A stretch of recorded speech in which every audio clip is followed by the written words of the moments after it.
Your film is now ready to be shown.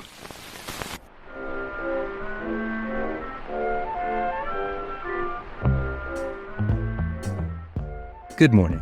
I'm Justin Hendrix, editor of Tech Policy Press, a nonprofit media venture intended to provoke new ideas, debate, and discussion at the intersection of technology and democracy. Dr. Alondra Nelson holds the Harold F. Linder Chair and leads the Science, Technology, and Social Values Lab at the Institute for Advanced Study, where she served on the faculty since 2019. From 2021 to 2023, she was Deputy Assistant to President Joe Biden and Acting Director and Principal Deputy Director for Science and Society of the White House Office of Science and Technology Policy. Dr. Nelson was deeply involved in the Biden administration's approach to artificial intelligence. She led the development of the White House Blueprint for an AI Bill of Rights, which informed President Biden's executive order on the safe, secure, and trustworthy development and use of artificial intelligence. To say the Trump administration has taken a different approach on AI and how to think about its role in government and society would be an understatement. Trump rescinded Joe Biden's executive order and is at work developing a new approach to AI policy.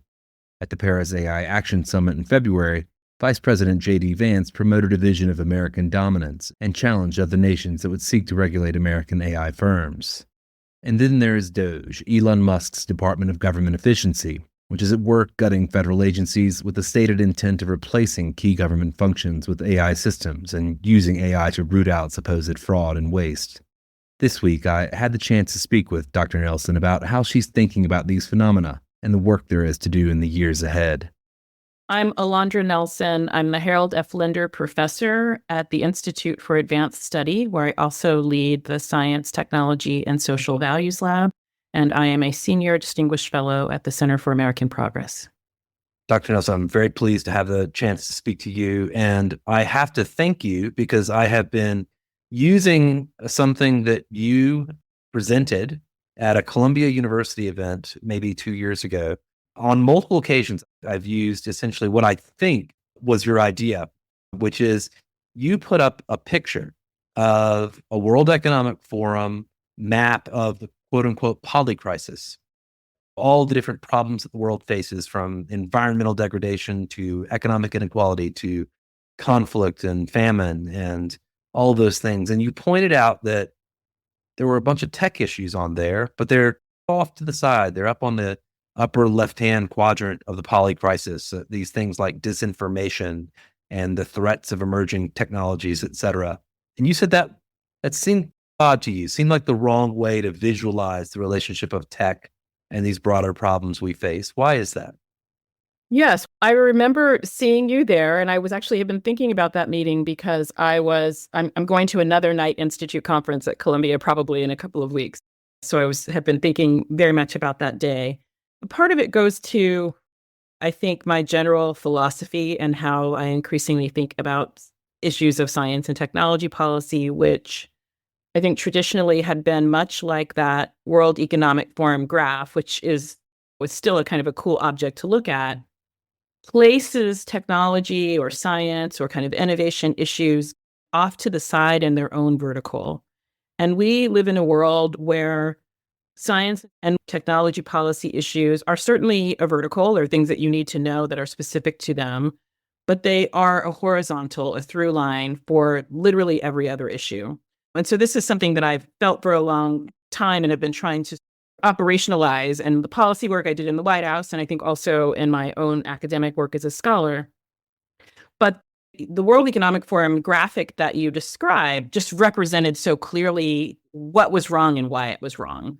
So if you were concerned about climate issues, if you were concerned about healthcare, if you were concerned about education, these are also really important issues about research and about technology and often about innovation. And the fact that we still live in a world in which we imagine the technology pieces as off to the side rather than central to them, I think is one of the challenges that we're facing. And I would say, to bring it to the present from the 2 years ago when we were first having this conversation, why I think the polycrisis is, as I said that day, a digital polycrisis. We're seeing part of that with what's happening with DOGE. I think that for some people, it's been quite a surprise that if you can purloin, or however you want to describe, get access to, beg, borrow, steal access to technology infrastructure, information and data about people that you can actually turn upside down the US federal government, turn upside down trade relationships, tumble about how we think about labor, how we do healthcare research funding, and the like. And for me, that is an unfortunate proof point of that larger point. Like we really, and I've said this before in print, have got to get better at understanding and creating policy that appreciates that science and technology really sit at the center of all domestic and international policy issues. So that does lead me right into my next question, which is how you're thinking about the near term. Clearly, there's a different sheriff in town, different way of thinking about the primacy of innovation and technology in American leadership in the world. You've got 4 years ahead of a Trump administration. We'll see what happens after those 4 years are out. But how are you thinking about the second half of this decade, about this relationship between tech and democracy? What are we going to see play out? I would note first, Justin, that you used the new sheriff in town, which is a phrase that's been used by members of the Trump 2 administration, which I think is really regrettable. I mean, that we think about the demos, that we think about democracy, that we think about government as being punitive, policing a sheriff is just, I think, very unfortunate. And I think also very much highlights different perspectives that people bring to the relationship between technology and democracy. How are we thinking about it? I think we're just in the middle of a pretty radical transformation. And so for me, how we don't want to think about it, I think I'll answer in negation to your question, is that we need to figure out all the technological pieces, and what the technology is doing is how we need to figure out what we're doing. So certainly we need to pay attention to what legislators, policymakers in this administration, and bodies like DOGE are doing in the ways that they are deploying technology to do their work. But the work that they are doing infringes on, violates, supports or doesn't support fundamental democratic pillars. And so I think I don't want us to be distracted as much as it's important as at the risk of sounding self-contradictory, I don't want us to lose focus on the things that really matter, which is to the extent that technology matters, it matters because it is supposed to be delivering things for people and not taking things that are meaningful and helpful and effective and life that encourage well-being from people. And so I think I'm very worried that we are so focused on sometimes what AI might bring, or a very narrow form of efficiency that is about throwing a silver bullet of technology at something and hoping it's going to fix a vast, complex system or a very complex social problem.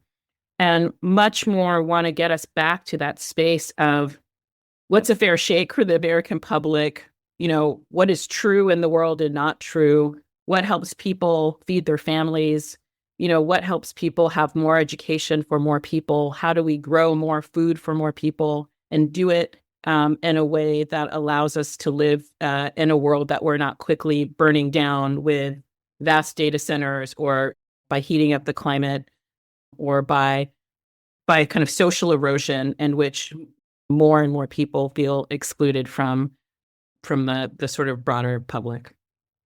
It feels to me very true that right now we're in a period where the leadership in the US, at least, is willing to make the bet, like, let's burn the coal, let's burn the oil, let's burn the gas, let's build the data centers, let's do everything we can to advance artificial intelligence technology through mostly large US tech firms as quickly as possible, so that we can get to the other side, whatever that other side might be, when we're promised abundance. That appears to be the kind of general thesis that we're operating from here. Knowing that that's the case, knowing that we're going to live through that policy playing out for a bit, what are your best case scenarios? What are your worst case scenarios over the next 5-10 years? My best case scenario really centers around the broader public. And to the extent that companies, American and otherwise, the leading AI companies are US based in some regard, have imagined a future for us that many of us may not want or don't agree with or would have some revisions to. They've imagined a future that requires the adoption of these technologies by companies, by workers, by students, by families, by communities. And the technologies right now have not earned our trust, many of these products. And so I think that we still hold as the sort of people who have to, whether or not you're sitting in a corporation or in a schoolroom or in your kitchen, the people who have to adopt these technologies need to understand that they have a say. And I think the companies get very well that people are not going to use these tools if they know that they're not trustworthy, if they know that they put their jobs in peril, if they know that they put access to adequate healthcare in peril, and if they know that they increase the possibility of kinds of geopolitical tensions around critical minerals, around other kinds of national security issues. So for me, the best case scenario is, and I think DOGE has helped with that because if people are understanding how powerful technology is and ways in their lives that they didn't anticipate, best case scenario is, I think, a public that's awakened to these issues and that really refuses a narrative that says that if you don't have a PhD in AI from MIT or in computer science, that you can't have a say about how these technologies are going to be built and used. Another best case scenario, I think, is the Trump administration has talked about being concerned about ideological bias, for example, in AI tools and systems. And for me, that I think can be potentially a bridge for those of us who have said for a very long time that there's bias in these systems, right? There's bias in a very kind of narrow technological sense, and there's bias in the way that they are used in the world and in the way that the use cases have real implications for consequential things in people's lives. So I would hope, best case scenario, that there could be some kind of mutual understanding built around that issue of bias, in part because it has some of the same technological origins or of the problem, and in part because nobody wants to have an experience with these tools and systems that feels exclusionary or discriminatory or biased.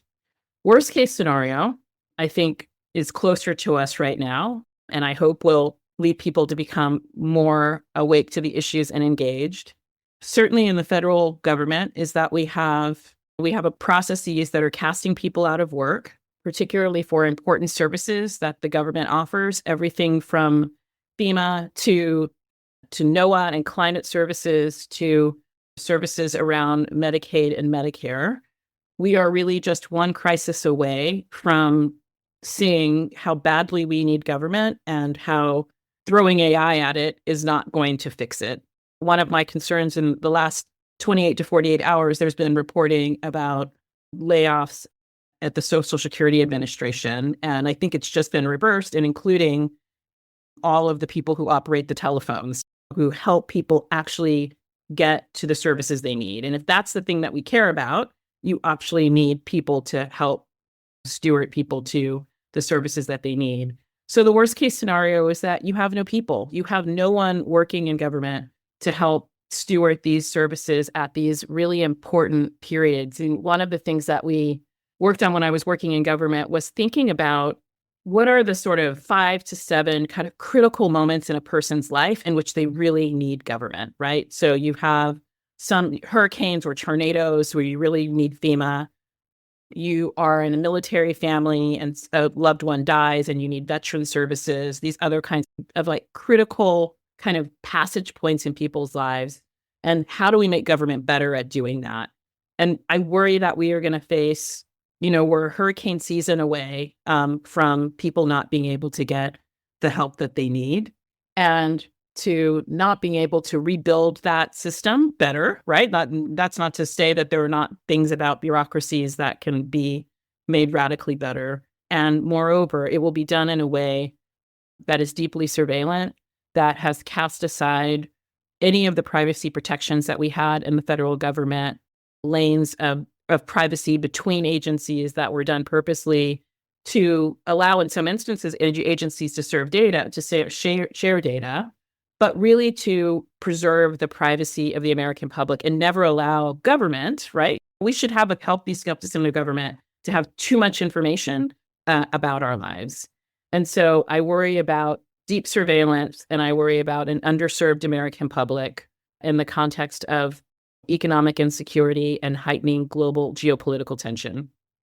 So let me just briefly query you a little bit on where you think things might get to with AI and government if there is a moment after DOGE. Imagine 5 years from now, there's a change in administration or a change in our general approach to politics in this country. It seems clear that more AI will be at work in various federal agencies at that point than is today. I don't know how popular the idea of we need to hire a lot more people back into federal agencies. I don't know how popular that will be necessarily. Clearly, the answer won't be get AI out of government entirely. Once we're through. That's never been the answer. So let's be very clear.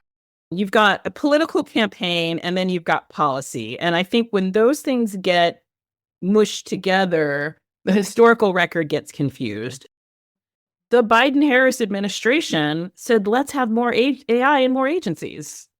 It didn't say, don't use AI. It said, let's have a talent surge. How do we get more people with AI expertise in these agencies so we can use these tools better, to be more efficient, to serve people better, et cetera, and to do so in a way that gains trust, that's responsible and ethical, and potentially also uses the fact that many of these companies want to do business with the United States government as a way to say, okay, then how can the United States federal government be modeling what it looks like to have helping industry create pathways for uses of AI and products for uses of AI in government that are best in class, that are not best in class, not just in the sense of capability and power, but best in class as far as embodying sets of values that a free democratic society thinks are important. How do you use the power of the purse of the federal government to get there? So I just wanted to say more AI in agencies, I think, was a policy, was a perspective that I can get behind. I think the worry, my concern 5 years from now is, have we built bringing more AI into agencies, have we built an infrastructure that builds in any accountability or transparency to the American public at all with these tools? So, for example, we're already seeing with DOGE a little bit of playing fast and loose with some of the data. So is it true? Is it not true? Has this program or grant been wound down, or has it not? And how do we know? And so to the extent that one of the things that AI does is create more black boxes or bigger, denser black boxes about processes that make it harder to have accountability and transparency, I think that's a terrible thing for government. It's a particularly bad thing for government at a moment in which we already have low public trust, right? There's already low public trust in government and some institutions. And so to 5 years from now have created an ecosystem in which you have more AI and less information and accountability, which I think might be where we're likely trending with this administration. That's the terrible thing. And Justin, it's not about the AI, it's about the values. And however tortured my question was, it actually got precisely the types of ideas and responses out of you that I was looking for, because I was trying to really myself imagine when you're in that situation where you do have a chance to maybe revert to a different set of values, how do you walk back all of the commercial relationships? How do you walk back all the data practices? How do you walk back all of the relationships between federal workers and the systems that they're using? All of that seems like it may take some time to unwind. And yet that will literally be the act of restoring democratic deliberation and discourse into the federal government in some way. Right. And putting my social science hat on, we talk about path dependency. So there are things that will be built in that will carry forward. So I think that's true. But I also think when you reset all of those relationships, I mean, we are living in a moment right now where there are, one way of thinking about what's happening is like crypto or meme coin rug pulls brought to the level of government, right? And lots of commitments and norms and standards are just being rug pulled every day all around.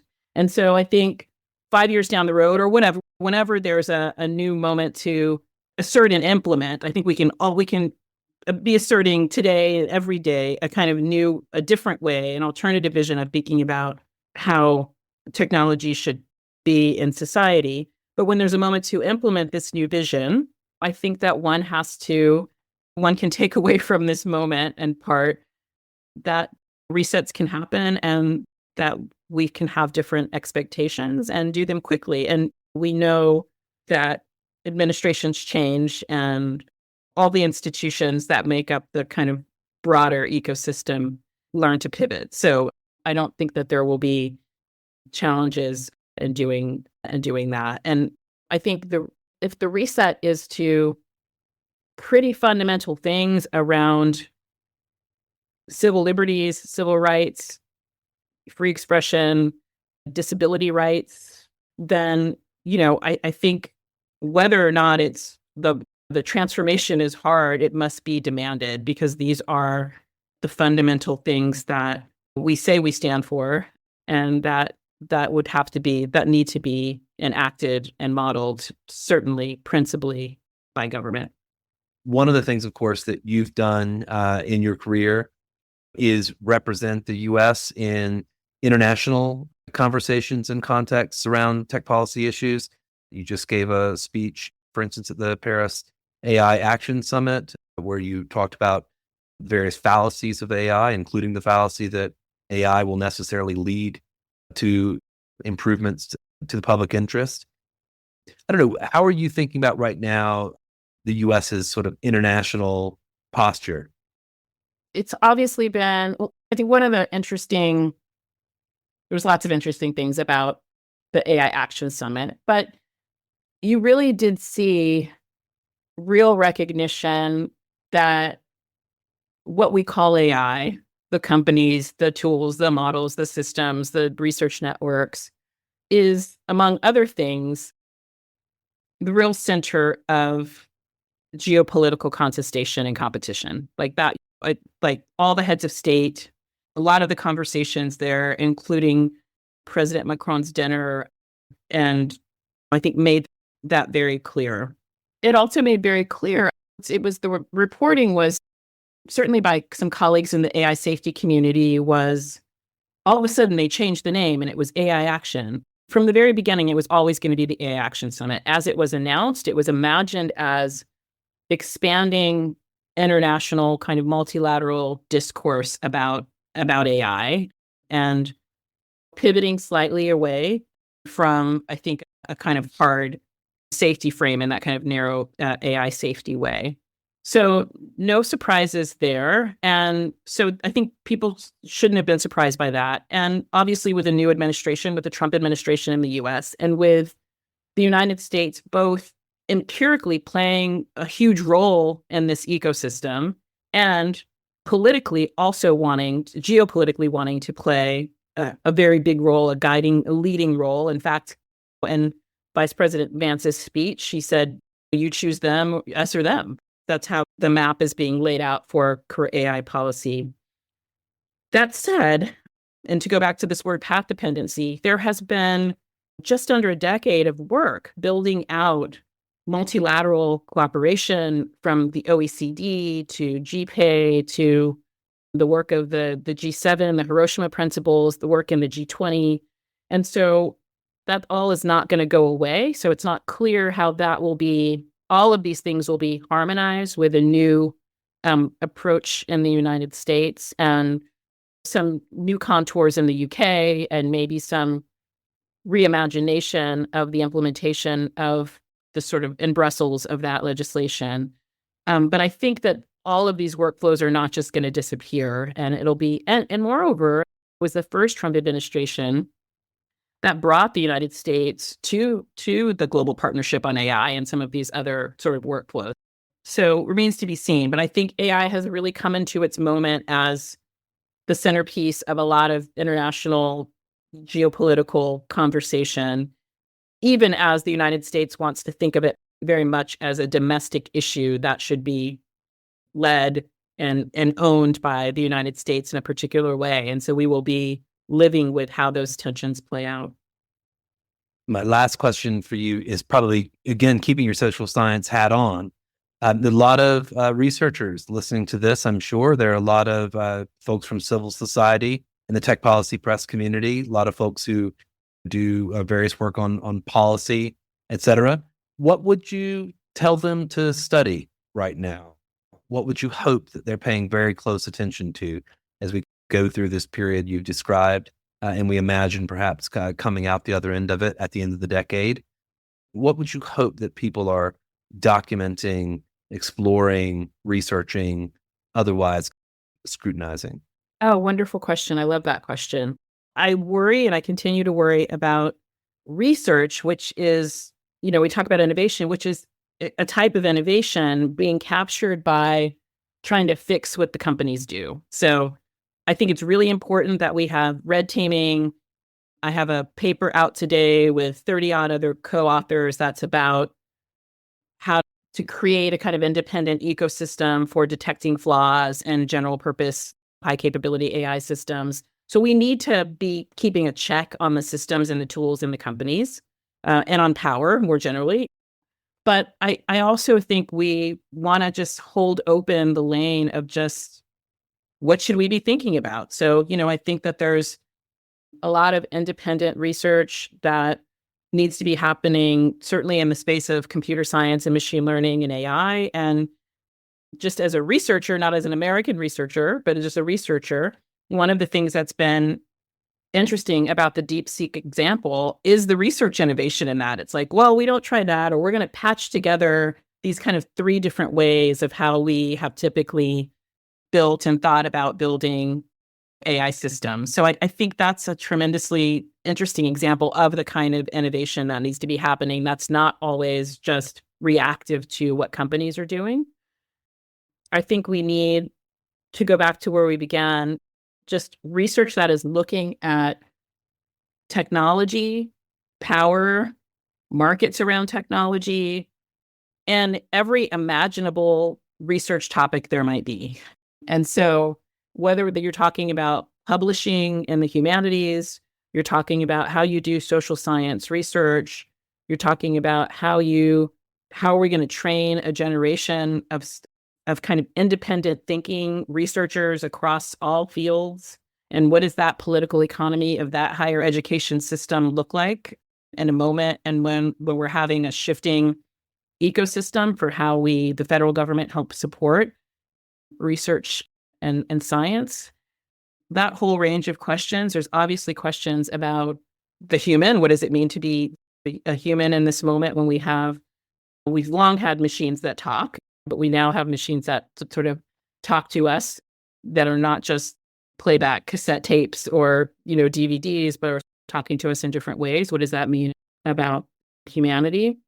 We need lots of research. There's still, I think, open questions on the impacts of social media, on the impacts of spending a lot of time in front of the screen variously.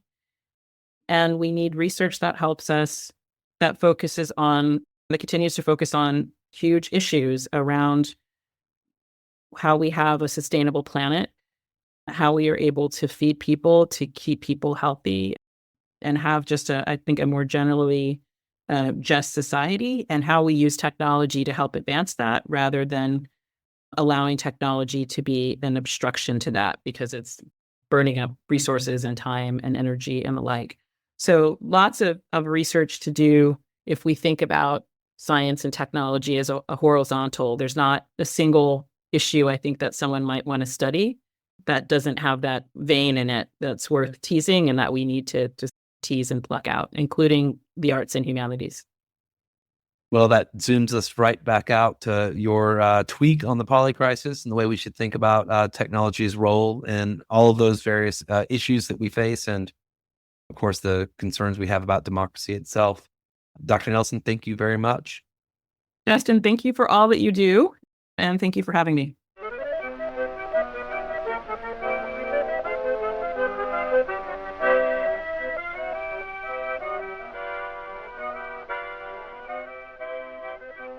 That's it for this episode. Hope you'll send your feedback. You can write to me at justin@techpolicy.press. Thanks to Dr. Nelson, thanks to my co-founder Brian Jones, and thank you for listening.